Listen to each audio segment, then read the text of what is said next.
Welcome back to another technical deep dive here in the debug zone.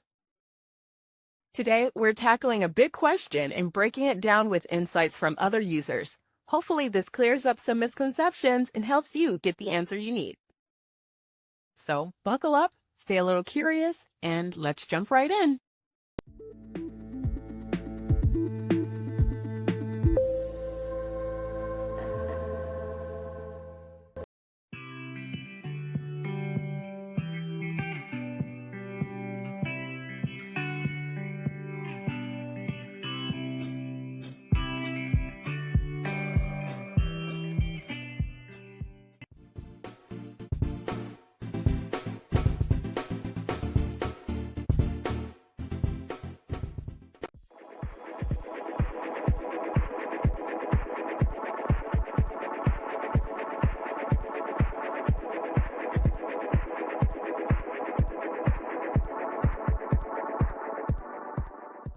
And that's a wrap.